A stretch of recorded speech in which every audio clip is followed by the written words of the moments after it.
नमस्कार, मी विशाल परदेशी. महाराष्ट्राची खबरबातमध्ये आपलं सगळ्यांचं स्वागत. सभोवताली घडणाऱ्या घडामोडी आपल्याला जाणून घ्यायच्या आहेत आणि त्यातली एक धक्कादायक बातमी अशी आहे की मुकबधीर विद्यार्थ्यांना आमिष दाखवून त्यांचं धर्मांतर केलं जात असल्याचा प्रकार उत्तर प्रदेशात उघडकीस आला होता. मात्र आता धर्मांतर प्रकरणात थेट बीडचा रहिवासी असलेल्या इरफानचं नाव समोर आल्यानं एकच खळबळ उडाली आहे. धर्मांतर करणाऱ्या गँगनं त्यांच्या कृत्यासाठी काही कोडवर्डही तयार केले होते आणि त्यातले कोडवर्ड डिकोड करण्यात आले. फक्त एक कोडवर्ड अजून डिकोड झालेला नाहीये. तर या धर्मांतरासाठी परदेशातून हवाला मार्गे पैसा भारतात पाठवण्यात आला होता. त्यामुळे यातले काही कोडवर्ड जे ते डिकोड करण्यात आलेले आहे. जसे रहमत असतील, रिवर्ट बॅक टू इस्लाम असेल, असे काही कोडवर्ड होते ज्या कोडवर्डला खरं तर डिकोड करण्यात आलेले. धर्मांतराचं एक फार मोठं रॅकेट किंवा ही गँग होती असं म्हणता येईल. मुकबधीर मुलांचं धर्मांतर उत्तर प्रदेशात करण्यात आलेलं आहे आणि ही बाब उघडकीस आल्यानंतर फार मोठ्या प्रमाणात याची चर्चा होत होती आणि योगी सरकार देखील यामुळे खडबडून जागं झालं आणि कामाला लागलं.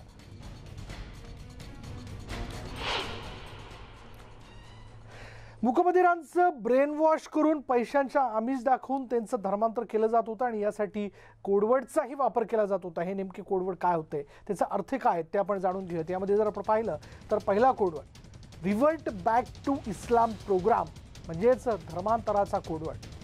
मुतक्की म्हणजे हक्क आणि सत्याचा शोध घेणं. सलात म्हणजे नमाज पढण्यासाठी सांगितलं जायचं. रहमत म्हणजे विदेशातून येणारा फंड. अल्लाह के बंदे म्हणजे सोशल मीडियावर व्हिडिओ लाईक केल्याची माहिती. आणि मोबाईल नंबर आणि जन्मतारीख या कोडमध्ये धर्मांतर करणाऱ्याचं नाव. कौम का कलंक कोडबद्दल अद्याप माहिती नाही.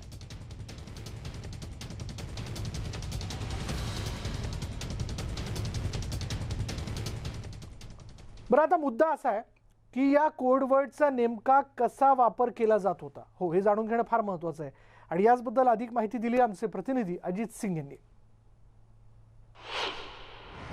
यूपी की जांच एजेंसी एटीएस कोड डिकोडिंग हाथ लगी है, यानी ऐसे कोड जो डिकोड किए जाते हैं इसमें बैक टू रिबर्ट टू इस्लाम के साथ साथ मुतत्तिक सलात यानी कौम के कलंक ऐसे डिकोड किए गए हैं. यानी एजेंसियों ने 6 कोड को तो डिकोड कर लिया है, लेकिन 7वां कौम के कलंक को अभी डिकोड करना बाकी है.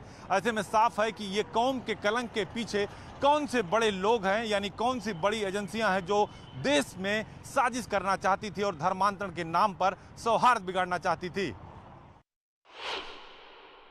उत्तर प्रदेश में उमर गौतम और जहांगीर की गिरफ्तारी के बाद एक बड़े खुलासे. पहले विदेशी फंडिंग, फिर हवाला, टेरर एंगल और अब कोडिंग की बात सामने आ रही. उन्होंने 7 कोड बनाए थे जिसके जरिए मुकबधीर बच्चों, महिलाओं को वो धर्मांतरण कराते थे और उस साइनिंग कोड के जरिए वो अपने गिरोह का नेक्सस आगे बढ़ा रहे थे. हमारे साथ उत्तर प्रदेश सरकार के ACS home Awanish Awasthi sir मौजूद है. सर, कितना बड़ा रैकेट और आपकी जांच एजेंसियां देश के 24 राज्यों में काम कर रही हैं? जी, हमारा जो एटीएस है वो सभी हमारे जो एडीजीएलओ हैं, आईजी एटीएस हैं, उनकी पूरी टीम है. वो राज्यों में तो काम कर ही रही है. वो हमारे प्रदेश में भी 32 जिलों में लगभग काम कर रही है. कानपुर में भी काफ़ी गहनता से पूछताछ की गई है और हवाला के एंगल भी मिले हैं. तो हवाला के एंगल को भी अन्य प्रदेशों में जो है चेकअप किया जा रहा है कि कहाँ ये जा रहा है. लगभग 1.5-2 करोड़ रुपए का हवाला का ट्रांजैक्शन तो निकल आया है और निश्चय ही मुकबधिर बच्चे हैं तो उनको जो है मोटिवेट करने के लिए बहुत सारे जो है कोडिंग की इस्तेमाल 7 कोड कर रहे थे. जो है कौम का कलंक जैसे बहुत सारे नाम का इस्तेमाल कर रहे थे. तो उसकी कोडिंग को डिकोड की एटीएस कर रहे थे. उसमें कैसा निकल के आ रहा? मुकबधीर बच्चों को साइनिंग कोड के जरिए ब्रेन वॉश करते थे.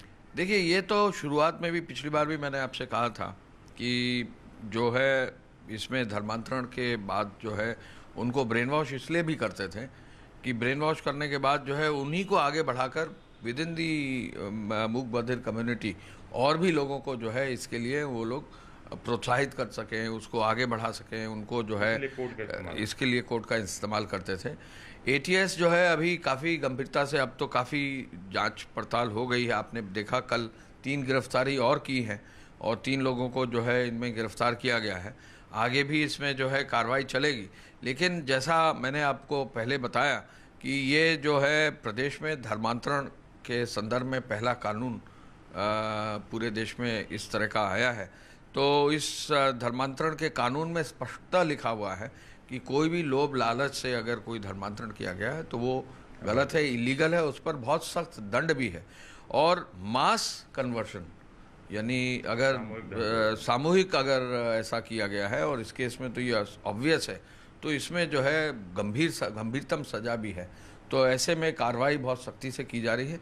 एटीएस लगातार इस पे लगी हुई है, एसटीएफ भी है, पुलिस भी है, एडीजीएलओ इसको पूरा लीड कर रहे हैं और 32 जनपदों में जो है अलग अलग जगह चीज़ों को खंगाला। कहा जा रहा है 150 से 200 लोग जो उम्र के संपर्क में थे, जो धर्म परिवर्तन करा रहे थे, वो भी आपके रडार पर है और उनको भी हिरासत में लेकर पूछताछ की जा रही है। देखिए, कोई भी चीज़ जो है कानूनी रूप से की जाती है, साक्ष्य इकट्ठा किया जाता है और उसमें धर्म परिवर्तन के साथ साथ ये भी देखना होता है कि क्या उसमें जबरदस्ती किया गया है, क्या उसमें लोभ लालच दिया गया है। उन साक्ष्यों को इकट्ठा करने में समय लग रहा है, इसलिए जो है कार्रवाई एक एक करके दिया गया है। माननीय मुख्यमंत्री जी ने इसके संदर्भ में बहुत गंभीरतम बैठक भी की है और कहा है सभी हमारी एजेंसीज को और पूरी पुलिस फोर्स को कि इसको बहुत मजबूती से देखें, क्योंकि प्रदेश के लिए बहुत ज़रूरी है इस तरह का कोई अगर कार्य जो इलीगल हो रहा है तो उसको कहीं ना कहीं उस पर पूरी तरह से जो है ब्रेक लगाया जाए और जो भी इसमें जिम्मेदार है उनको फिर माननीय न्यायालय के समक्ष ले जाकर कार्रवाई सुनिश्चित की। बहुत बहुत धन्यवाद। ये थे उत्तर प्रदेश सरकार के अपर मुख्य सचिव गृह अवनीश अवस्थी, जिन्होंने सीधे तौर पर कहा कि मामला बड़ा है। यूपी के 32 जिलों में छापेमारी की जा रही है। इसके अलावा देश के अलग अलग राज्यों में यूपी एटीएस और एसटीएफ काम कर रही है। ये लोग कोडिंग के जरिए भोले भाले बच्चों को पहले धर्मांतरण कराते थे, फिर उनका ब्रेन वॉश करते थे और कोड का इस्तेमाल करते थे जिससे लोगों को पता ना चल पाए। अब तक 5 गिरफ्तारियां हो चुकी हैं। केंद्रीय एजेंसियों से भी जो दस्तावेज हैं, वीडियोज हैं, वो साझा किए गए और लगातार ये कार्रवाई चल रही है उत्तर प्रदेश के 32 जिलों समेत देश के 24 राज्यों में। वीडियो जर्नलिस्ट अखिलेश साथ अजीत सिंह, न्यूज 18 लखनऊ। उत्तर प्रदेशमध्ये बेकायदेशीर धर्मांतर करणाऱ्या 3 तरुणांना उत्तर प्रदेश पोलिसांनी अटक केली आणि यामध्ये बीडमध्ये राहणाऱ्या इरफान शेखचा समावेश असल्याची माहिती समोर आली आणि त्यामुळे बीडमध्ये एकच खळबळ उडाली आहे। त्यामुळे उत्तर प्रदेशातील धर्मांतराचं हे कनेक्शन बीडपर्यंत जाऊन ज्यावेळेस भिडतंय त्यावरनं आता महाराष्ट्रातले पोलीस देखील याबद्दल सतर्क झालेत। म्हणजे यूपीतले पोलीस तर या सगळ्या गोष्टीचा तपास करतायत, पण बीडमधल्या एका तरुणाला ताब्यात घेण्यात आलं। आता त्याच्याशी काही संपर्कच झालेला नाही आमचा आणि संपर्क झाल्याशिवाय ते आम्हाला नेमकं काय प्रकरण आहे ते बी कळणार नाही। तुमचं त्याचं कधी बोलणं झालं? 4-5 दिवसांनी काही बोलणं झालं। याबद्दल कधी आले ते? याबद्दल कधी आले गावाला 3-4 महिने अगोदर आलं होतं। तर आता मागणी काय राहील? आता आमची मागणी एवढीच आहे की आता ते विनाकारण त्याला फसू नये, म्हणजे जे खरं आहे ते आम्हाला तर भारतीय न्यायावर विश्वास आहे, सत्य बाहेर आलंच पाहिजे। आता चौकशीनंतर कळेल आपल्याला काय जे काय असेल। त्याचं शिक्षण वगैरे कुठे झालं? शिक्षण त्याचं 12वीपर्यंत परळीला झालेलं आहे आणि DEdला ते साइन लँग्वेजमध्ये मुंबईला केलं। मग ते दिल्लीमध्ये करायचं काय तो? गव्हर्मेंट सेंट्रल गव्हर्मेंटचं sign language of India institute आहे, तिथे जॉबला होतं नोकरीला आणि सगळे ते गव्हर्मेंटचेच कार्यक्रम असायचे त्यांचे। PM साहेबासोबत, आठवले साहेबासोबत, सामाजिक न्यायमंत्री ह्यांचे जे गव्हर्मेंटचे सेंट्रल गव्हर्मेंटचे जे कार्यक्रम आहे त्याच्यामध्ये सहभागी। हमने सोशल मीडिया के माध्यम से धर्मांतर मुद्दे पे इरफान पठान को चौकसी के लिए बुलाया है। ये बात में सुन के हमें एक धक्का पहुंचा और हमारे साथ में पूरे गांव को एक आश्चर्य हो गया कि ऐसा ये कैसा हो गया। पिछले 1.5 साल पहले पंतप्रधान नरेंद्र मोदी साहब ने उनका एक कौतुक किया था। एक प्रोग्राम में उन्होंने टीचिंग करते थे दिल्ली में, तो उनका वहाँ पे सत्कार हो गया था कि एक अच्छा कार्य करे बोल के। और गांव में भी उनके अच्छे संबंध थे, सबके साथ अच्छा उठना बैठना। कभी उन्होंने 2-3 साल में एक आधे बार आते थे, यहाँ पे 8-15 दिन रहते थे। उस हिसाब से उनके तरफ देखा गया तो एक अच्छा स्वभाव का आदमी था वो। दिवंगत खाजाभाई पठाण, त्यांना पूर्ण गावामध्ये मामा या नावाने ओळखले जायचं आणि त्यांचं सामाजिक कार्यात ह्याच्यात फार मोठा सहभाग असायचा शिरसाळ्यामध्ये। आणि त्यांचा तो लहाना मुलगा इरफान की असं ऐकून धक्काच बसला, पण विश्वास बसत नाही इरफान असं काही करू शकल म्हणून. आणखीन तरी गावातल्याला असं कोणालाच वाटत नाही की तो या प्रकारे असं काही केलेलं असेल त्यांनी. आणि नक्कीच याच्यातून सत्य बाहेर येईल, आल्याशिवाय राहणार नाही सत्य. आणि याचबद्दल आपण बोलूयात. आमचे प्रतिनिधी सुरेश जाधव आपल्याबरोबर आहे. सुरेश, गावातली लोक या गोष्टीवरती विश्वास ठेवत नाही की इरफान असं कसं काय करू शकतो, पण काहीतरी पुरावे जे आहेत ते हाती लागलेले आहेत म्हणून इरफानला खरं तर ताब्यात घेण्यात आलं. बरं, इरफानची नेमकी या सगळ्या प्रकरणात काय भूमिका होती याविषयी त्याच्या घरच्यांना काही कळू शकलंय का? इरफानशी त्यांचा काही संपर्क होऊ शकलाय का? अद्यापर्यंत परळी शहराच्या जवळ असलेल्या सिरसाळा या ठिकाणी इरफानचा भाऊ फुरखान हा राहतो आणि त्याच्याशी ज्यावेळेस आम्ही विचारणा केली असता, त्याच्याशी जाऊन भेटलो तर इरफानचा गेल्या 4-5 दिवसापासून त्याचा संपर्क झालेला नाही. 3 महिन्यापूर्वी तो या ठिकाणी आलेला होता आणि तो दुभाषी म्हणून त्या ठिकाणी वेलफेअर मध्ये काम करत आहे, म्हणजे केंद्रीय याच्यामध्ये नोकरीला आहे. मात्र यामध्ये सगळ्यात महत्वाची गोष्ट जर बघितलं तर इरफानचं शिक्षण हे बीड जिल्ह्यातील परळी या ठिकाणी झालेलं आहे. प्राथमिक शिक्षण वैद्यनाथ महाविद्यालयामध्ये झालेलं आहे. त्याचबरोबर त्याचं 12वी पर्यंत शिक्षण देखील परळीमध्ये झालेलं आहे. 12वी नंतरचं शिक्षण त्यांनी मुंबईला घ्यायला गेलेला होता. तोपर्यंत या सिरसाळ्यामध्येच तो राहिला होता. त्यामुळे त्याच्यासोबतचे जे काही मित्र परिवार आहेत त्यांच्याकडून सांगण्यात येतं की अशा पद्धतीने तो करू शकत नाही. मात्र अटक केल्यानंतर आता यांना सुद्धा धक्का बसलेला आहे. आणि बरोबर, त्याच्या गावातल्या लोकांना या गोष्टीचा धक्का बसलेला आहे आणि अर्थात जे कोडवर्ड यामध्ये डिकोड करण्यात आलेले आहेत त्याचा वापर करून मूकबधीर मुलांचं धर्मांतर जे जबरदस्तीने करण्यात आलं या विषयाला घेऊन आता चौकशी होताना दिसते. खुद्द गृहप्रदेश सरकारच्या वतीने आपण बघितलं की गृह सचिवांनी काय प्रतिक्रिया देऊ केलेली आहे. हे प्रकरण गंभीर असल्याचं त्यांनी म्हटलेलं आहे आणि याचे धागेदोरे थेट परदेशापर्यंत आहेत. कारण परदेशातनं या धर्मांतराची प्रक्रिया पार पाडण्यासाठी म्हणून रहमत म्हणजेच काय तर मोठ्या प्रमाणात फंड जे आहे ते हवालामार्फत इथपर्यंत पोहोचलेला होता. आणि आता या सगळ्या प्रकरणात बीडमधला इरफान नावाचा तरुण जो आहे त्याचं नाव समोर येताना दिसतंय. पुन्हा एकदा आपण जाऊयात सुरेशकडे. सुरेश, आपण इरफानच्या घरच्यांना या गोष्टीबद्दल कोणत्याही प्रकारची कल्पना नाही असं त्यांच्या वतीने सांगितलं जातं. त्यांच्याकरता हा धक्काच आहे, तो असं करणार नाही असं देखील ते बोलून दाखवत आहेत. पण इरफान दिल्लीतल्या साइन लँग्वेज इन्स्टिट्यूटमध्ये काम करत होता, तिथं तो जॉबला होता असं देखील आता त्याच्या भावानी खरं तर बोलता बोलता सांगितलं. काय नेमकी त्याची पार्श्वभूमी आहे? 12वी नंतर त्यांनी पुढलं काही मूकबधिरांना शिक्षण देण्यासाठीचं म्हणून काही प्रशिक्षण घेतलेलं होतं, याबद्दल काही कळू शकतंय? 12वी नंतर त्याचं जे शिक्षण आहे ते मुंबईमध्ये शिक्षण झालेलं आहे आणि त्या शिक्षणाच्या संदर्भात त्याच्या घरच्यांना विचारलं असता त्याला भाषा विषयामध्ये त्याला इंटरेस्ट असल्या कारणानं तो त्या क्षेत्रामध्ये शिक्षण घेण्यासाठी गेलेला होता असं सांगितलं गेलं. मात्र कुठल्या इन्स्टिट्यूटमध्ये त्याचं शिक्षण झालं होतं तेही त्यांच्याकडून कळू शकलेलं नाही. मात्र 2015 मध्ये त्याचा विवाह परळी इथल्याच मुलीसोबत झालेला होता आणि त्यानंतर तो जवळपास गेल्या 7 वर्षापासून तो दिल्लीमध्येच काम करत आहे आणि 7 वर्षामध्ये काम करत असताना गावाकडे येणं जाणं सुद्धा असायचं. त्याचबरोबर 2020 मध्ये त्याचा पंतप्रधान नरेंद्र मोदी यांच्या भेटीचा व्हिडिओ सुद्धा गावकऱ्यांनी पाहिलेला होता आणि त्यामुळे हा जो काही त्या आरोप आणि त्याला अटक केली गेलेली हे जे ऐकल्यानंतर तिथले जे गावातले नागरिक आहेत त्यांना सुद्धा या संदर्भात विश्वास बसलेला नाही. मात्र जे हे प्रकरण समोर येते, धर्मांतराचं प्रकरण समोर येतंय, यामध्ये बीडचं कनेक्शन आल्यामुळे खरंच बीडकरांना धक्का बसलेला आहे. यापूर्वीचा जर आपण विषय घेतला तर बीडमध्ये अशाच पद्धतीने जे अतिरेकी कनेक्शनच्या संदर्भामध्ये जर्मन बेकरी प्रकरण असेल, 26/11चा हल्ला असेल, त्याचबरोबर साखळी मुंबईवरला बॉम्बस्फोट असेल, या प्रकरणातून सुद्धा बीडमध्ये अगोदर कनेक्शन आलेले होते आणि बीडमध्ये आज देखील 2026 म्हणजे 26/11च्या ज्या हल्ल्यामध्ये संशयित म्हणून बीडमधील जवळपास 8 ते 10 जे तरुण आहेत ते बीड शहरामधून अद्याप देखील बेपत्ता आहेत, त्यांचा तपास लागलेला नाही आणि ज्यांच्या संदर्भामध्ये या तपासी यंत्रणा त्यांचा शोध घेण्याचा प्रयत्न करतात मात्र आजपर्यंत त्यांचा शोध लागलेला नाही. असे 7 ते 8 तरुण देखील आहेत.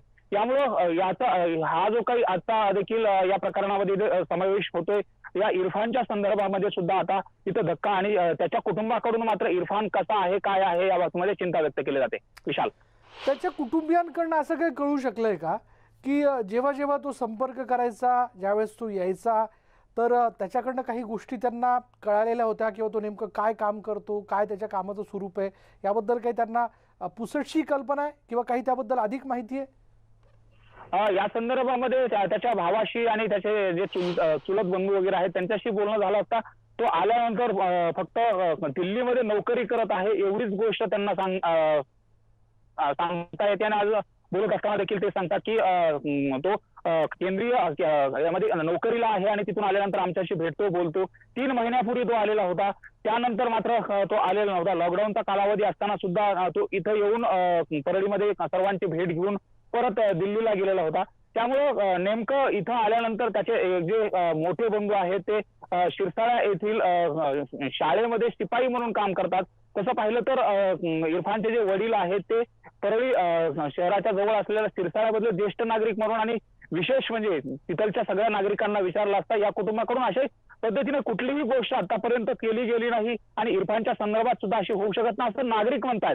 मात्र तपासी यंत्रणाने त्याला अटक केल्यानंतर जे काही सत्य आहे चौकशीमधून तपासामधून ते त्याच्याकडूनच येणार आहे. आणि साहजिकच हे जर एवढ्या मोठ्या प्रमाणातलं नेटवर्क आहे तर या नेटवर्कमध्ये इरफान सोबत आणखी बीड आणि मराठवाडा परिसरातील किती तरुण या प्रकरणामध्ये हे आहेत हे सुद्धा पाहणं महत्वाचं आहे. विशेष म्हणजे विशाल या संदर्भामध्ये बीड जिल्हा पोलीस अधीक्षक यांच्याशी ज्यावेळेस विचारणा केली असता तर अद्यापर्यंत आम्हाला या प्रकरणाच्या अनुषंगाने कुठलीही माहिती मिळाली नाही. तशा अनुषंगाने फक्त चौकशी केलेली आहे आणि उत्तर प्रदेश पोलिसांनी अटक केली असं एवढंच समजतंय. त्यामुळे इथली ज्या काही आता तपासी यंत्रणा आणि असतील स्थानिक गुन्हे शाखा असतील हे सुद्धा आता या नेटवर्कच्या अनुषंगाने काय आणखी नव्यानं माहिती येते हे सुद्धा तपासाच्या अनुषंगाने आता सूत्र हलवायला सुरुवात करतील. विशाल बरं सुरेश, हा जो इरफान आहे याचं कुटुंब, याच्या कुटुंबात किती लोक आहेत साधारण? हा ज्यावेळेस दिल्लीमध्ये जॉब करतोय त्याची आर्थिक परिस्थिती काय होती जेव्हा तो इथे येत होता किंवा दिल्लीतल्या त्याच्या जॉबबद्दल सांगत होता? तर काही लोकांची त्यांनी नावं घेतली होती का किंवा त्याचा दिल्लीतला कोणी जवळचा मित्र याबद्दल कधी त्याने त्याच्या कुटुंबाकडे उल्लेख केला होता का? अशा काही गोष्टी बोलण्यातनं काही समजतात? इरफानचा जो बंधू मोठा बंधू आहे फुरखान हा याच्याशी ज्यावेळेस विचारणा केली असता आजही जर शिरसाळा गावामध्ये पाहिलं तर एका सामान्य छोट्याशा घरामध्ये ते राहत आहेत आणि तशा पद्धतीनं म्हणजे कुणाशी संपर्क झाला किंवा कुणाशी बोलणं झालं असं तर त्याच्या कुटुंबाकडून कुणाकडूनही समजू शकलेलं नाही. मात्र मित्रांशी ज्यावेळेस चर्चा केली असताना मित्रांनी देखील तो अशा पद्धतीने बोलत होता किंवा चर्चा करत होता, खाजगीमध्ये चर्चा करत होता असं काही सांगण्यासाठी स्पष्ट नकार दिला. त्यामुळे या प्रकरणातून इरफान सोबत आणखी कोण आहेत हे समजू शकले नाही आणि त्याचं कुठले मित्र त्याच्या सोबत होते हे देखील समोर आलेलं नाही. हे तपास यंत्रणेसमोरचं आव्हान आहे आणि त्यांच्याकडूनच उकल येणार आहे की यामध्ये इरफान सोबत आणखी तसं पाहिलं तर इरफानच्या फेसबुक फ्रेंडमध्ये सुद्धा बीड मधील खूप सारे मित्र परिवार आहेत आणि या फेसबुकच्या नेटवर्क मधून किंवा सोशल मीडियाच्या माध्यमातून आणखी तो किती लोकांशी कनेक्ट आहे हे सुद्धा पाहणं महत्वाचं ठरणार आहे. विशाल, आपल्या बरोबर अधिक बोलण्याकरता मुस्लिम सत्यशोधक समाजाचे शमशुद्दीन तांबुळे आहेत. मला प्रेक्षकांना सांगायचं आहे की शमशुद्दीन तांबुळे खरं तर इस्लाम या विषयाला घेऊन असणारे समज गैरसमज कायम दूर करण्याचा प्रयत्न करतात. त्याबद्दल बांधवांमध्ये त्यांचं प्रबोधन अखंडपणे सुरू असतं.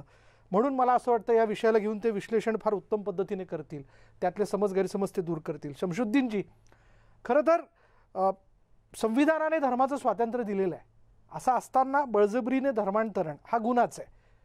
जेव्हा हे सगळं प्रकरण समोर येत आहे याकडे तुम्ही कसं बघता? हे माझं असं एक म्हणणं आहे की हे सगळ्या ज्या गोष्टी पुढे येत आहेत ते अत्यंत गंभीर आहेत आणि निषेधार्ह आहेत. तरीही पण याच्यातील सत्यता तपासून पाहणं हे अजूनही गरजेचं असं मला वाटतं. त्याचं कारण असं आहे की पोलिसांच्या कडून गुन्हे नोंदवण्यात आलेले आहेत, परंतु अजूनही याच्यात तपास हे चालू आहे. अनेक गोष्टी पुढे येतील सुद्धा आणि न्यायालयातून या संदर्भातले निवाडे पुढे येतील. कारण आताच आपण कुठल्याही निष्कर्षाला येणं हे थोडंसं घाईचं ठरेल असं मला वाटतं. त्याचं कारण असं आहे की काही मुठभर समाज विघातक अशा शक्तींच्या कडून या घटना होत असतील तर त्या खरं म्हणजे खऱ्या धर्माला सुद्धा मान्य नाहीत. इस्लामला सुद्धा कोणत्याही पद्धतीने प्रलोभन आणि दमदाटी करून अशा पद्धतीचं धर्मांतर करणं हे मान्य नाहीये. आणि भारतीय संविधानाला सुद्धा धर्म स्वातंत्र्य जरी असलं, धर्म प्रसार करणं, धर्म प्रॅक्टिस करणं, धर्मामध्ये विश्वास ठेवणं हे असलं तरीही पण जबरदस्तीने प्रलोभनाने धर्मांतर करणं हा गुन्हाच आहे. त्यामुळे यामध्ये जर सत्यता असेल तर जे जे कोणी यामध्ये इन्व्हॉल्व आहेत त्या सर्वांना शिक्षा झाली पाहिजे. परंतु आता आपण ज्या पद्धतीने एकूणच चर्चा करत आहोत त्यामुळे काही वेळा असं होतंय समाजात दोन्हीकडे विघातक शक्ती आहेत आणि या मुठभर लोकांच्या मुळे संपूर्ण समाज वेठीस धरला जातो, लक्ष करण्यात येतं आणि त्याचे परिणाम सामाजिक सौहार्दता असेल, सलोखा असेल यामध्ये सुद्धा होतं आणि काही लोक अशा प्रकरणांचा वापर राजकीय हेतू साध्य करण्यासाठी सुद्धा करून घेत असतात. आणि म्हणून मला असं वाटतं की जे उत्तर प्रदेशात घडलेल्या घटना आहेत त्याचं कनेक्शन आता सिरसाळापर्यंत आलेलं आहे आणि पोलिसांची तपासणी सुद्धा चालू आहे. विविध पद्धतीने अधिक खोलवरती जातील आणि याच्यातील स्पष्टता पुढे येईल. आणि अशा जर घटना ज्या आहेत त्या निश्चितपणे सामाजिक सलोखा बिघडणाऱ्या आहेत, बेकायदेशीर आहेत, थांबल्या पाहिजेत असं आपलं मत आहे. धन्यवाद शमशुद्दीनजी आमच्याशी बोलल्याबद्दल. तर आपण बघतोय ही आजच्या दिवसातली मोठी बातमी आणि याबद्दलचा तपास पुढे सुरू आहे उत्तर प्रदेश पोलिसांकडनं. या तपासातनं आणखीन काय मुद्दे समोर येत आहेत हे बघणं फार महत्त्वाचं ठरणार आहे. पण आता याचं कनेक्शन बीडमधल्या शिरसाळापर्यंत जाऊन पोहोचलेलं आहे. यानंतर वेळ झाली का ब्रेक घेऊयात. पहा फक्त न्यूज 18 लोकमत.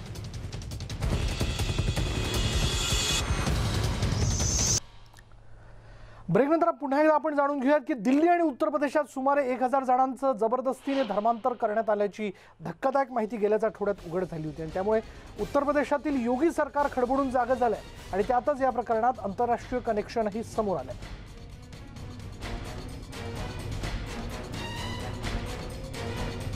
त्यामुळे एटीएसला या सगळ्या प्रकरणात 7 कोडवर्ड सापडलेत, ज्यामधले 6 कोडवर्ड त्यांनी डिकोड केलेत. एका कोडवर्डला डिकोड करणं अजून बाकी आहे, त्याबद्दलची माहिती घेतली जाते. पण काही जणांना या प्रकरणात ताब्यात घेण्यात आलंय. बेकायदेशीर धर्मांतरासाठी या कोडवर्डचा वापर केला जात होता. साधारण उत्तर प्रदेशातील 1000 जणांचं जबरदस्तीने धर्मांतर करण्यात आलंय. धर्मांतर करणारी ही गँग आणि त्या गँगचं कनेक्शन त्यातला एक व्यक्ती हा बीडमधल्या शिरसाळातला आहे, ज्याचं नाव इरफान असं आहे, ज्याला पोलिसांनी ताब्यात घेतलं आणि त्यांची चौकशी केली जाते.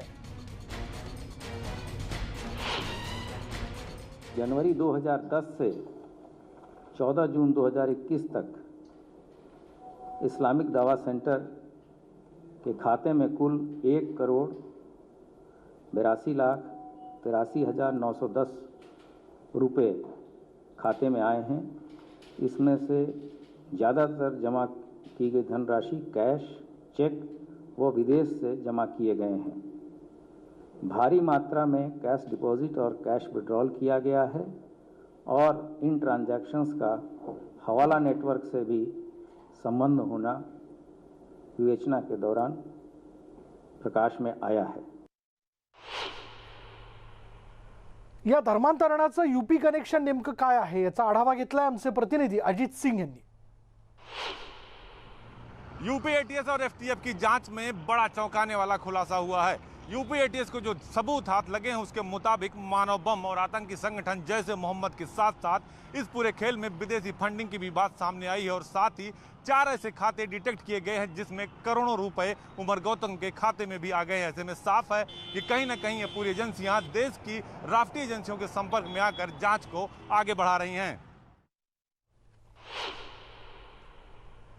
बेकायदेशीर धर्मांतर प्रकरणामुळे देशभरात खळबळ उडाली आहे. धर्मांतरासाठी परदेशातून पैसा पाठवण्यात आल्याचंही उघड झालंय आणि या धर्मांतराची लिंक महाराष्ट्रातल्या बीडपर्यंत पोहोचली आहे. बीड जिल्ह्यातल्या इरफानचं नाव यात आल्यानं राज्यातल्या तपास यंत्रणाही सतर्क झाल्या. या प्रकरणी अधिक माहिती देत आहेत आमचे प्रतिनिधी अजित सिंह.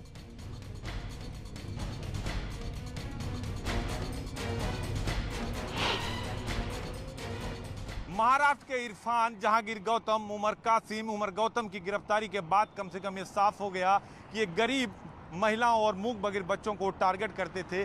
65 एनजीओ जो खुफिया एजेंसियों के रडार पर वहां बच्चों का एडमिशन कराते थे, उन्हें लालच देते थे और फिर उनका धर्म परिवर्तन कराकर ब्रेन वॉश करते थे। क्या इन बच्चों को मानव बम और आतंकी संगठन में भेजा जाता था? इन सब की जांच यूपी एटीएस समेत देश की एजेंसियां कर रही हैं। ईडी ने भी इस मामले में मनी लॉन्ड्रिंग का केस दर्ज कर लिया है। लेकिन अब सवाल यह है कि क्या उमर गौतम ने दुनिया भर के कई देशों और देश के 24 राज्यों में अपने इस नेक्सस को धर्म परिवर्तन के आड़ में आतंकी साजिश में तब्दील कर दिया? याविषयी काही प्रश्न उपस्थित होतात आणि यातले काही प्रश्न न्यूज 18 लोकमध्ये देखील उपस्थित केलेले आहेत। पहिला प्रश्न की या अवैध धर्मांतरणाच्या पाठी नेमकं कोण आहे? या धर्मांतरणाचं जाळं कुठपर्यंत पोहोचलंय? धर्मांतरणाच्या गँगची माहिती काय?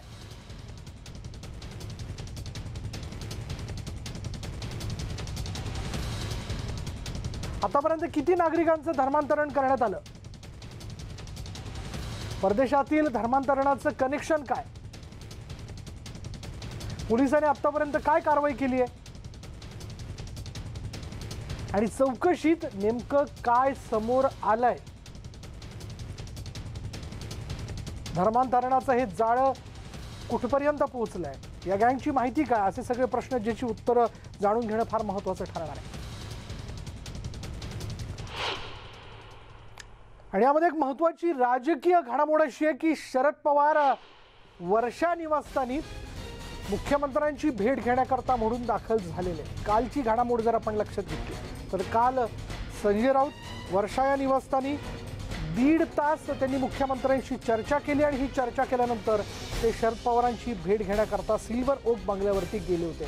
आणि या सिल्वर ओक बंगल्यावरती गेल्यानंतर माध्यमांशी बोलताना माध्यमांनी त्यांना प्रश्न विचारला होता की आपण मुख्यमंत्र्यांच्या वतीने काही संदेश घेऊन त्यांना भेटण्यासाठी आलेला होतात का? तर त्यावरती संजय राऊत यांनी असं उत्तर दिलं होतं की जर संदेश असेलही तर मी तुम्हाला का सांगू?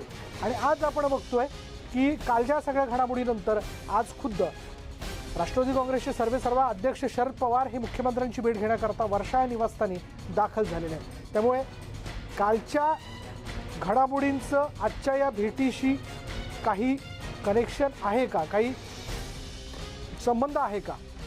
वेगवेगळे खरं तर मुद्दे आपला उपस्थित होत आहेत। ही भेट नेमकी कशासाठी होती जाणून घेऊयात। आमचे प्रतिनिधी प्रफुल्ल साळुंखे आपल्या बरोबर आहेत। प्रफुल्ल, या भेटीचं नेमकं औचित्य काय? विशाल बोल प्रफुल्ल। विशाल, आपण जर पाहिलं तर आत्ताच शरद पवार हे विशाल, माझा आवाज येतोय? हो हो, बोल बोल। आता राष्ट्रवादी काँग्रेसचे अध्यक्ष शरद पवार हे मुख्यमंत्री उद्धव ठाकरे यांच्या भेटीसाठी वर्षा या निवासस्थानी दाखल झालेत आणि आताच ते मुख्यमंत्र्यांची आता भेट घेतील। कारण गेल्या काही दिवसांपासून अनेक चर्चा ज्या आहेत त्या आघाडीमध्ये बिघाडी झाली की का अशा चर्चा ज्या आहेत समोर येताना दिसत आहेत। सर्वात महत्त्वाचं म्हणजे जो एक सर्वात मोठा निर्णय जितेंद्र आव्हाडांच्या गृहनिर्माण विभागाने घेतला होता की 100 घरं जी आहेत ती कॅन्सर पीडितांना देण्यासाठी टाटा या ठिकाणी सुपूत केली होती, तो निर्णय मुख्यमंत्र्यांनी रद्द केला होता। त्यानंतर काही अनेक चर्चांना या ठिकाणी राजकीय चर्चांना उधाण आलं की थेट मुख्यमंत्र्यांनी हा निर्णय जो आहे तो या ठिकाणी थांबवला होता। त्या पार्श्वभूमीवर ही बैठक होते आणि खूप मोठ्या प्रमाणावर या संदर्भातली चर्चा जी आहे ती आता रंगायला सुरुवात झाली आहे की नक्की त्या बैठकीत आणि या सर्व गोष्टींची चर्चा नक्की होणार आहे का? आणि त्याचबरोबर गेल्या काही दिवसांपासून महामंडळ रखडलेली आहेत त्याची देखील चर्चा जी आहे ती या बैठकीत अपेक्षित आहे का? सर्व प्रश्नांची चर्चा उत्तरं जी आहेत ती आता थोड्या वेळात मिळतील। पण आता एक मोठी बातमी ज्याला आपण म्हणू शकतो की राष्ट्रवादी काँग्रेसचे अध्यक्ष शरद पवार जे आहेत ते मुख्यमंत्र्यांच्या भेटीला या ठिकाणी आलेत। काल संजय राऊतांनी मुख्यमंत्र्यांची घेतलेली भेट, त्यानंतर सिल्वर ओकवरती त्यांचं जाणं, त्यांनी शरद पवारांची भेट घेणं आणि आज शरद पवारांनी वर्षा बंगल्यावरती मुख्यमंत्र्यांची भेट घेण्याकरता जाणं, हे सगळे संदर्भ जे आहेत ते जोडता येतील असं म्हणता येईल का? नक्कीच आपण पाहिलं गेल्या काही दिवसांपासून ज्या पद्धतीनं दोन्ही पक्षांमध्ये काही संबंध विकोपाला गेल्याची चर्चा जी आहे ती सुरू होती। काही निर्णय जे आहेत ते थांबवण्याचा निर्णय जो आहे तो मुख्यमंत्र्यांनी घेतला। त्यानंतर शरद पवार यांची नाराजी देखील असल्याचं देखील काही ज्या चर्चा आहेत त्या समोर आलेल्या होत्या आणि त्याच पार्श्वभूमीवर काल संजय राऊत यांनी शरद पवारांची सिल्वर ओक येथे जाऊन भेट घेतली आणि दीर्घ चर्चा झाल्यानंतर आज थेट शरद पवार जे आहेत ते मुख्यमंत्र्यांच्या भेटीला आलेले आहेत। नक्कीच नाराजी जी शरद पवारांची होती का त्या संदर्भातली चर्चा देखील खूप मोठ्या प्रमाणात या ठिकाणी राजकीय वर्तुळात रंगली होती आणि त्या पार्श्वभूमीवर आज दोन्ही या नेत्यांची बैठक होते. नक्कीच कुठेतरी एकूण महाआघाडीमध्ये जी चलबिचल गेल्या काही दिवसांपासून सुरू होती त्या संदर्भातली काही चाचपणी होती का, त्या संदर्भातली काही चर्चा जी आहे ती आजच्या बैठकीत होते का, या सगळ्या गोष्टींचा खुलासा जो आहे तो थोड्या वेळात होऊ शकतो. विशाल, तो आपल्याबरोबर असाच थांब प्रफुल्ल. आपल्याबरोबर आहेत आपले प्रतिनिधी उदय जाधव देखील. उदयकडे आपण जाऊयात. उदय, कालच्या सगळ्या घडामोडींवरती तू लक्ष ठेवून होता. संजय राऊतांनी वर्षा बंगल्यावरती जाणं, त्यानंतर सिल्वर ओकवरती जाणं आणि आज खुद्द शरद पवारांनी वर्षा बंगल्यावरती मुख्यमंत्र्यांची भेट घेण्याकरता येणं. तुझ्याकडे काय अपडेट आहे? सध्या जी शिवसेनेच्या वरिष्ठ सूत्रांकडून माहिती मिळते त्यानुसार शिवसेना नेते संजय राऊत यांनी गेले 2 आठवडे जे काही शिवसेना पक्षप्रमुख मुख्यमंत्री उद्धव ठाकरे आणि त्याचबरोबर राष्ट्रवादी काँग्रेसचे अध्यक्ष शरद पवार यांच्यामध्ये एक शिष्टाईचं काम केलेलं आहे, एक सेतू म्हणून काम केलेलं आहे. कुठेतरी मनमुटाव असेल किंवा नाराजी असेल ती दूर करण्यासाठी म्हणावं की संजय राऊत यांनी जी काही भूमिका निभावली त्यांना कुठेतरी आता यश आले असं म्हणावं लागेल. स्वतः राष्ट्रवादी काँग्रेसचे अध्यक्ष शरद पवार हे वर्षा निवासस्थानी दाखल झालेले. त्यांची आता मुख्यमंत्री उद्धव ठाकरे यांच्यासोबत महत्त्वाची चर्चा देखील सुरू आहे.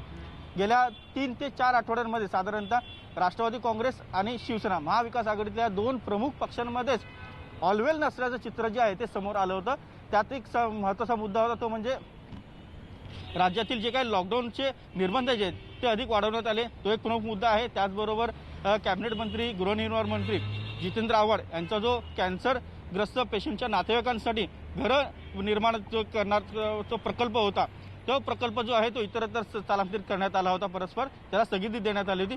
हा एक मुद्दा. आणि त्याचबरोबर दोन्ही पक्षांमध्ये कुठेतरी सुसंवाद नव्हता, काहीतरी खटके उडत होते. त्यामुळे सगळी नाराजी जी आहे ही पक्षप्रमुख म्हणून शिवसेनेच्या नेत्यांपर्यंत पोहोचली, तसंच राष्ट्रवादी काँग्रेसच्या सर्वोच्च नेत्यांपर्यंत देखील पोहोचलेली होती. त्यामुळे कुठेतरी दोन्ही पक्षांमध्ये नाराजी दूर होत होती आणि त्या नाराजीचा फायदा कुठेतरी भाजप उठवेल अशी देखील शक्यता जी आहे ती वर्तवली जात होती. मात्र शिवसेना नेते संजय राऊत यांनी गेले 2 आठवडे जे काय दिल्लीमध्ये त्यांनी सर्वप्रथम राष्ट्रवादी काँग्रेसचे अध्यक्ष शरद पवार यांची भेट घेतली, त्यानंतर मुंबई देखील भेट घेतली. शिवसेना पक्षप्रमुख आणि मुख्यमंत्री उद्धव ठाकरे यांची त्यांनी मातोश्रीवरती देखील भेट घेतली होती आणि त्यानंतर वर्षा निवासस्थानी जाऊन देखील त्यांची भेट घेतली. एकूणच या 4 वेगवेगळ्या भेटी झालेल्या आहेत. त्या भेटीमुळेच हे सगळं काय घडून आलंय का अशी चर्चा आता शिवसेनेच्या वर्तुळामध्ये सुरू झालेली आहे. स्वतः राष्ट्रवादी काँग्रेसचे अध्यक्ष शरद पवार हे वर्षा निवासस्थानी आता मुख्यमंत्री उद्धव ठाकरे यांच्याशी सर्व प्रदीर्घ चर्चा करत आहेत. जे काय सुसंवादामुळे नसल्यामुळे जे काय सगळं घडलेलं आहे ते पुन्हा घडू नये यासाठी काय नेमकी शिष्टाई करतात, काय नेमकं नवीन एक सिस्टम राबवत आहेत हे पाहावं लागणार आहे. मात्र एकूणच राष्ट्रवादी काँग्रेस आणि शिवसेना या 2 प्रमुख पक्षांमध्ये जर काय ऑलवेल नसेल तर महाविकास आघाडी टिकणार तरी कशी. आणि त्याचमुळे पुन्हा एकदा भाजप आणि शिवसेना किंवा भाजप किंवा राष्ट्रवादी काँग्रेस अशी राज्यामध्ये सत्ता येते का असं देखील चित्र जे आहे ते एकीकडे निर्माण केलं जात होतं. तशी शक्यता देखील व्यक्त केली जात होती. ज्या काही भेटीगाठी घटनाक्रम एकापाठोपाठ एक घडत होता त्यामुळे अनेक शक्यतांचा ऊत जो आहे त्या आला होता. सगळ्यांना चर्चा खूप मोठ्या प्रमाणात सुरू झाली होती आणि अशा परिस्थितीमध्ये आता पुन्हा एकदा राष्ट्रवादी काँग्रेसचे अध्यक्ष शरद पवार हे स्वतः वर्षा निवासस्थानी दाखल झालेले. त्यांची मुख्यमंत्री उद्धव ठाकरे यांच्याशी महत्त्वाची बैठक देखील सुरू झालेली आहे. त्यामुळे आता एक ऑलवेल झाले का ऑल वेल झालेलं आहे का असं देखील काही ऑफ रेकॉर्ड सूत्रांनी सांगितलं होतं. ते आता प्रत्यक्षात घडतंय का हे पाहावं लागणार आहे. शिवसेना नेते संजय राऊत यांनी गेले 2 आठवडे जी काही शिष्टाई केली ती आता मार्गी लागली आहे का हे आता खऱ्या अर्थाने पाहावं लागेल. उद्या तो आपल्याबरोबर असंच थांब. प्रफुल्लकडे आता मी या क्षणाला जातोय. प्रफुल्ल, अधिक काय माहिती कळू शकते? एक आपण जर पाहिलं तर गेल्या अनेक दिवसांपासून राष्ट्रवादी काँग्रेस आणि शिवसेनेमध्ये काहीसं शीतयुद्ध या ठिकाणी आपल्याला पाहायला मिळतं. अजित पवारांच्या संदर्भात जर आपण म्हणायचं झालं तर अजित पवारांच्या अर्थविभागाने अनेक शिवसेनेचे जे मंत्री आहेत त्या मंत्र्यांच्या याच्या आर्थिक व्यवहारामध्ये विशेषतः निर्णय जो आहे तो 5 कोटीपेक्षा अधिकचा जर निर्णय घ्यायचा असेल तर तो अजित पवारांच्या अर्थ खात्याला विचारल्याशिवाय घेतलं जाणार नाही असे बंधनं आणि असे GR जे आहेत ते काढण्यात आले होते. त्यामुळे कुठेतरी शिवसेनेच्या मंत्र्यांची नाराजी देखील खूप मोठ्या प्रमाणावर होती. ती देखील मुख्यमंत्र्यांच्या कानावर शिवसेनेच्या मंत्र्यांनी या ठिकाणी घातली आणि त्यानंतर राष्ट्रवादीचे जे निर्णय या ठिकाणी झालेले आपल्याला पाहायला मिळतात, विशेषतः जितेंद्र आव्हाडांच्या गृहनिर्माण विभागाने जो निर्णय घेतला त्या संदर्भातली नाराजी खूप मोठ्या प्रमाणावर मुख्यमंत्र्यांच्या कानावर या ठिकाणी गेली आणि मुख्यमंत्र्यांनी थेट जितेंद्र आव्हाडांचा निर्णय जो आहे तो पूर्णपणे या ठिकाणी थांबवला आणि त्यानंतर कुठेतरी राष्ट्रवादी काँग्रेस असेल त्याचबरोबर शिवसेनेमध्ये शीतयुद्ध सुरू झालं का ही चर्चा सुरू होती। पण संजय राऊतांनी कालच शरद पवार यांची भेट घेतल्यानंतर आज शरद पवारांनी थेट मुख्यमंत्र्यांची भेट घेतल्यानं या शक्यता समोर आल्या आहेत की नक्कीच शिवसेनेमध्ये जे शीतयुद्ध काही मुद्दे किंवा काही जर मतभेद असतील तर त्या दृष्टिकोनातनं दोन्ही पक्षश्रेष्ठी जे आहेत ते एकमेकाशी चर्चा करतात। मी पुन्हा एकदा येतोच प्रफुल्ल तुझ्याकडे। आपल्याबरोबर ज्येष्ठ पत्रकार व्यंकटेश केसरी आहेत। व्यंकटेश केसरी सर, आपण जेव्हा काल बोललो होतो तेव्हा आपण अधिवेशनाचा देखील एक मुद्दा जो होता तो समोर ठेवला होता, पण काल संजय राऊतांनी लगोलग 2 भेटी घेणं, आज शरद पवारांनी वर्षा बंगल्यावरती जाणं, आपला अंदाज काय सांगतोय, आपलं काय निरीक्षण आहे? असं की कुठेतरी म्हणजे समन्वयाचा अभाव असावा, कारण या बैठका झाल्या त्या बैठकीत काही सांगितलं जात नाहीये आणि त्याच्यानंतर काल संजय राऊत हे शरद पवारांना भेटले, मुख्यमंत्री उद्धव ठाकरे यांनाही भेटलेले आणि आता शरद पवार उद्धव ठाकरे यांना भेटायला गेले, म्हणजे कुठेतरी ह्या महाविकास आघाडीमध्ये समन्वयाचा अभाव दिसतो। ह्यांची कोऑर्डिनेशन कमिटीची मिटिंग आहे किंवा मग कुठल्याही आघाड्यामध्ये फुल्स अँड प्रेशर चालतात, म्हणजे प्रत्येकाला वाटतं की आपला स्टे आहे, आपलं म्हणणं आहे हे ऐकलं पाहिजे, म्हणजे तशी सगळे इक्वल पार्टनर असतात। संख्या कमी जास्त जरी असली तरी संख्याबळ महत्वाचं असतं। मला वाटतं शरद पवार गेल्यानंतर या प्रश्नाची उकल व्हायला काही हरकत नाहीये। म्हणजे हे काय की हे अपरिहार्य आघाडीमध्ये अशी अपरिहार्यता असतीच ती, कुठे ना कुठे निर्णय घेणार एक घेतो ते समोरचे एक प्रश्न असतात, त्याच्यानंतर त्याचे रिपरकेशन्स काय माहिती नसतात आणि मग कुठेतरी दबाव होत असतो, परंतु याचा फार मोठा अर्थ अजून तरी काही निघत नाहीये। मला वाटतं या बैठकीनंतर काही सकारात्मक निर्णय होतील असं वाटतं किंवा त्यांच्या स्टाईल ऑफ फंक्शनिंग मध्ये बदल होऊ शकतात। खरं महाविकास आघाडीचे प्रमुख शिल्पकार शरद पवारच आहेत। अशा वेळी वारंवार जेव्हा शरद पवार माध्यमांशी बोलताना सांगतात की हे सरकार 5 वर्ष टिकणार आहे, विरोधकांनी त्याबद्दल चिंता करू नये, तर असं आपण निश्चित म्हणू शकतो की या बैठकीच्या माध्यमातून ज्या काही अडचणी सध्याला किंवा मतभेदाच्या स्वरूपातनं जे काही मुद्दे समोर येताना दिसत आहेत ते सोडवण्याचा शरद पवारांचा पूर्णतः प्रयत्न असेल। म्हणजे साक्षात स्वतः शरद पवार वर्षावरती जाणं म्हणजे याचा अर्थ मन जे आहे सर्वांना सरकार चालवायचं आहे, म्हणजे याच्यामध्ये काही आतमध्ये काही असं काही वाटत नाहीये। धन्यवाद आमच्याशी बोलल्याबद्दल। आपल्याबरोबर संदीप प्रधान देखील आहेत, लोकमतचे ज्येष्ठ पत्रकार। संदीप प्रधानजी, या भेटीकडे आपण कसं बघता? असं आहे की शरद पवार यांनी पुढाकार घेऊनच राज्यातलं सरकार स्थापन झालंय आणि आता वेगवेगळ्या ज्या चर्चा या भेटीमुळे सुरू झालेल्या आहेत की भाजप आणि शिवसेनेच्या जवळीकीमुळे शरद पवार नाराज होते, संजय राऊत यांनी ती भेट घेऊन काल ती नाराजी दूर केली आणि त्यानंतर आज भेट झाली आहे अशी एक चर्चा। त्याच्यानंतर आता या भेटीमध्ये गृहमंत्री पण आहेत आणि वरिष्ठ पोलीस अधिकारी पण आहेत, त्यामुळे हे अनिल देशमुखांच्या बाबतीमध्ये चर्चा आहे का? तर मला असं वाटतं की ज्या सरकारच्या समोर जे काही प्रश्न असतील, जे काही केस असतील, समजा केंद्रीय एजन्सीज कडून जो काही सत्ता सरकारमधले जे पक्ष आहेत त्यांच्या काही नेत्यांच्या मागे जो एक चौकशीचा फेरा लागलेला आहे, तर त्या संदर्भामध्ये रणनीती ठरवणं अशी वेगवेगळ्या शक्यता या भेटीमागे असू शकतात आणि मला असं वाटतं की कदाचित जो मधल्या काळामध्ये काही संवाद कमी झाला असेल काहीही कारणामुळे, तर तो पुन्हा एकदा सुरू करणं आणि एक स्ट्रॅटेजी करून हे महाविकास आघाडी सरकार म्हणून एकत्रित त्या सगळ्या संकटांचा, त्या प्रश्नांचा मुकाबला करणं हाच मला असं वाटतं या भेटीमागचा हेतू दिसतो।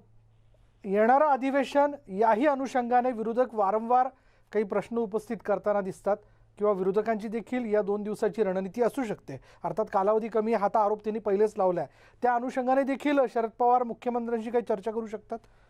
पण मला असं वाटतं की आता अधिवेशनाचा मुकाबला करण्यासाठी म्हणजे अधिवेशनात विरोधकांचा मुकाबला करण्यासाठी या सरकारकडे इतकी मातब्बर आणि अनुभवी मंत्री आहेत की त्यासाठी काही शरद पवारांनी मैदानात उतरण्याची किंवा मार्गदर्शन करण्याची काही गरज नाही. मला जे वाटतं ते हेच आहे की जे अनिल देशमुख यांच्या बाबतीतली चौकशीचं एकूण सुरू आहे, प्रताप सरनाईक यांच्या बाबतीत चौकशी सुरू आहे, या बाबतीमध्ये एकत्रित अशा पद्धतीनं काय धोरण घेता येऊ शकेल, कशा पद्धतीने या संकटाचा मुकाबला करता येईल, अधिक आक्रमक कसं होता येईल. म्हणजे विरोधकां आता खूप या सगळ्या मुद्द्यांमुळे आक्रमक झाले आहेत, तर त्यांचा मुकाबला कसा करता येईल या संदर्भामध्ये मला असं वाटतं काही स्ट्रॅटेजी ठरवण्यासाठी आणि काही त्याच्यातले जे काही तांत्रिक बाबी असतील, कायदेशीर काही मुद्दे त्याच्यातून निर्माण होणार असतील, सरकारची समोर जे काही पेच निर्माण होणार असेल त्याचा मुकाबला करण्याच्या हेतूनं मला असं वाटतं स्ट्रॅटेजी ठरवण्यासाठी ही मीटिंग आहे. असंही आहे की अनिल देशमुखांच्या एकूणच आतापर्यंत होणाऱ्या कारवाईवरनं त्यांच्यावरती म्हणजे सरकारवरती आरोप देखील केले जात आहेत. कारण एका पाठोपाठ एक ईडीच्या वतीने जे मुद्दे किंवा जे पुरावे न्यायालयात उपस्थित केले जातात विशेष न्यायालयामध्ये, यावरनं देखील मोठी चर्चा आहे. तर पुढे नेमकं काय करायला हवं हा देखील एक चर्चेचा भाग होऊ शकतो या भेटीत. निश्चित आहे, कायदेशीर सल्ला घेणं किंवा वरिष्ठ अधिकाऱ्यांकडून मार्गदर्शन घेणं या संदर्भामध्ये या गोष्टी आणि मग त्या दृष्टिकोनातून जी पावलं उचलणं गरजेचं आहे ती उचलणं. कदाचित आपण आता जे ऐकतो की थोडासा विसंवाद निर्माण झाला होता त्याचं कारण असं असू शकेल की कदाचित मुख्यमंत्री आणि शिवसेनेकडून ज्या गतीनं पावलं उचलायला हवेत त्या गतीनं ती उचलली गेली नसल्यामुळे कदाचित राष्ट्रवादीचं नेतृत्व नाराज झालेलं असू शकतं. पण आता ते सगळे मुद्दे बाजूला ठेवून किंवा त्यातले ते जे तांत्रिक बाबी आहेत किंवा जे काही किलमिश आहेत ती सगळी दूर करून अधिक गतीनं या सगळ्याचा मुकाबला कसा करता येईल याच्या दृष्टिकोनातूनच कदाचित चर्चा सुरू असेल. धन्यवाद आमच्याशी बोलल्याबद्दल. यानंतर पुन्हा एकदा आपण जाऊयात प्रफुल्लकडे. प्रफुल्ल, असं देखील कळतंय की मंत्री अनिल परब देखील वर्षावरती पोहोचलेत. आताच थोड्या वेळापूर्वी अनिल परब हे देखील वर्षा निवासस्थानी पोहोचलेत. कदाचित ते त्या मिटिंगचा भाग आहेत का हे अजून कळलेलं नाहीये, पण आता ते वर्षा निवासस्थानी दाखल झालेत. कदाचित या बैठकीमध्ये जर शरद पवार आणि उद्धव ठाकरे हे एकत्रित जर चर्चा करणार असतील तर अनिल परब हे बैठकीला जातील की जाणार नाहीत हे अजूनही या ठिकाणी समोर स्पष्ट नाही. पण आता ते वर्षा बंगल्यावर जे आहेत ते दाखल झालेले आहेत.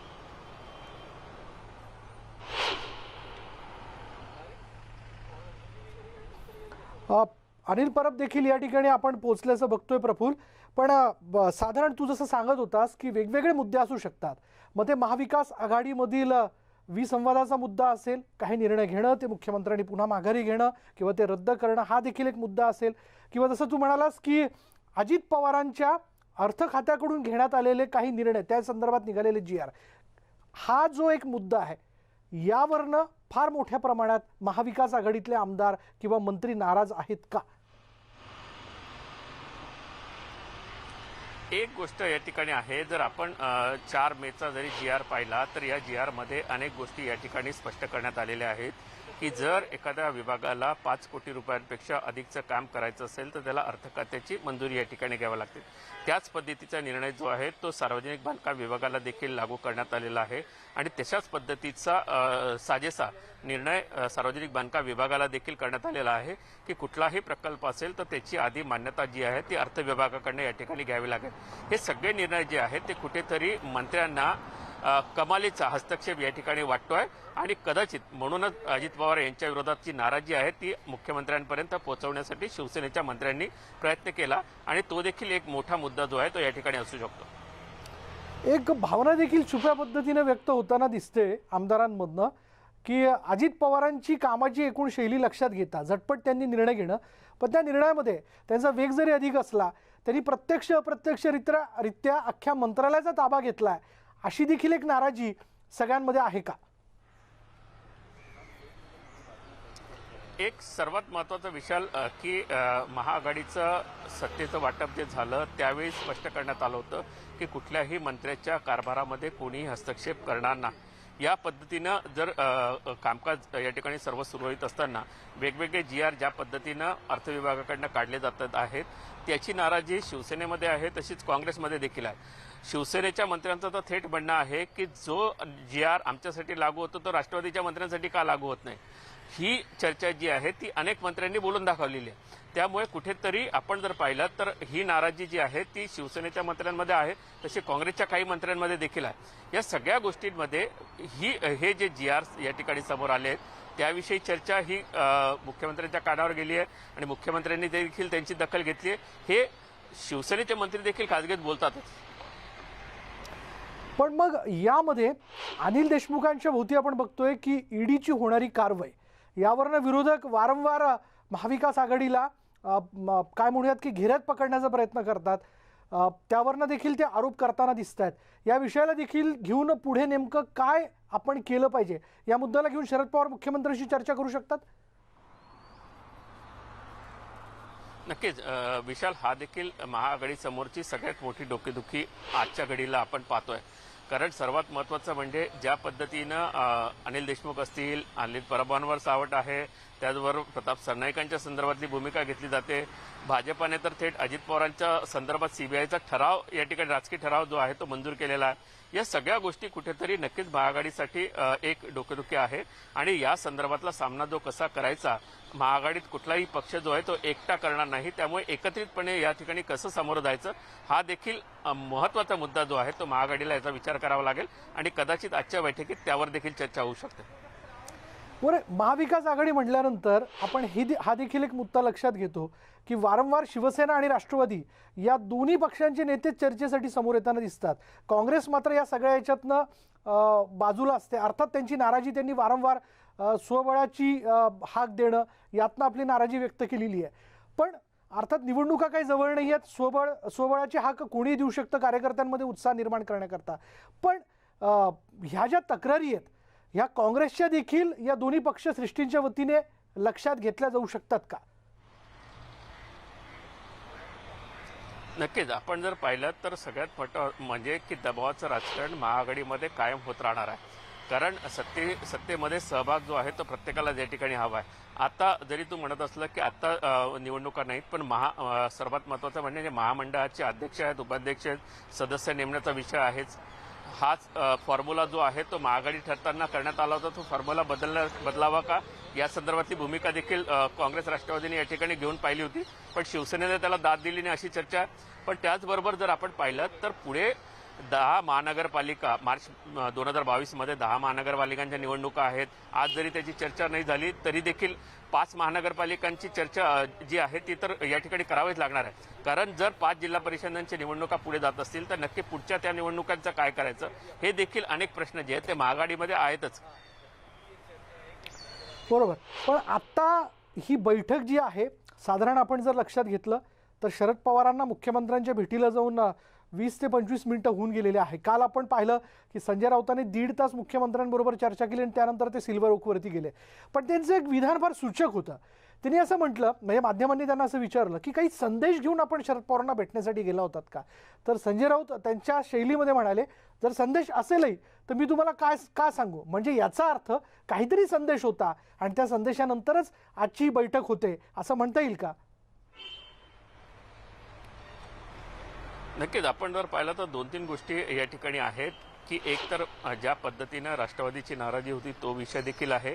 दुसरा अनेक जे आपण ईडीची विषय केला तो देखील आहे. अधिवेशनामध्ये अध्यक्ष कोण, काँग्रेसचा जरी अध्यक्ष असला तरी नक्की अध्यक्षपदाची निवडणुकीला सामोरं जायचं का, एकत्रितपणे कसं सामोरं जायचं हे मुद्दे जे आहेत हे या बैठकीमध्ये होतील आणि त्या संदर्भातली चर्चा देखील या ठिकाणी अपेक्षित आहे. प्रफुल्ल, परत एकदा आपल्या दर्शकांसाठी, कारण अर्थात प्रत्येकाला आता उत्सुकता अशी आहे सगळ्यांच्या मनात की नेमकं महाविकास आघाडीमध्ये घडतंय तरी काय. कारण वारंवार रोजची वृत्तपत्र असतील किंवा आपल्या माध्यमातून महाविकास आघाडीतले मतभेद वेगवेगळ्या निर्णयांच्या माध्यमातून आपण समोर मांडत आलेलो आहोत.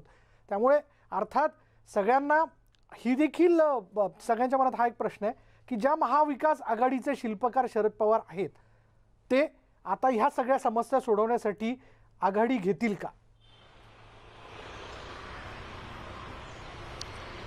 एक सर्वात महत्त्वाची गोष्ट विशाल या ठिकाणी आहे शरद पवारांच्या भेटीला काल संजय राऊत गेले आणि आज ते शरद पवार आणि मुख्यमंत्री यांची भेट होते, तर कुठेतरी सामंजस्याची भूमिका या दोन्ही मोठ्या नेत्यांमध्ये आहेच आणि त्यामुळेच ही भेट या ठिकाणी होते। त्यामुळे महाआघाडीमध्ये जरी काही वादविवाद झाले असतील तरी देखील सामंजस्याने सोडवण्याचा प्रयत्न जो आहे तो मुख्यमंत्री असतील किंवा शरद पवार असतील या दोघांकडनं देखील केला जातोय आणि त्याचबरोबर बाळासाहेब थोरात जे काँग्रेसचे ज्येष्ठ नेते आहेत त्यांच्याकडनं देखील वारंवार सामंजस्याची भूमिका घेतली जाते। नक्कीच तिन्ही पक्षांना हे सरकार टिकवायचं हे मात्र नक्की आहे। धन्यवाद प्रफुल्ल या सगळ्या तपशिलाबद्दल। त्यामुळे आपण आत्ता या क्षणाची महत्त्वाची घडामोड आपण बघतोय की राष्ट्रवादी काँग्रेसचे अध्यक्ष शरद पवार हे आता वर्षा या निवासस्थानी मुख्यमंत्र्यांची भेट घेण्यासाठी म्हणून पोहोचलेले साधारण 20 मिनिटं होऊन गेलेत, 20 ते 25 मिनिटं त्यांच्यामध्ये बैठक देखील सुरू झालेली असावी। आता हे बघणं फार महत्त्वाचं ठरेल की ज्यावेळेस शरद पवार वर्षा या निवासस्थानात बाहेर येतात तेव्हा ते माध्यमांशी बोलतात का, नेमकं काय बोलणं झालं याबद्दल ते काही माहिती देत आहेत का, बघूयात। त्यांच्याकडनंच याविषयीची उत्तरं मिळू शकतील। यानंतर इथेच थांबणार आहोत। पहा फक्त न्यूज 18 लोकमत।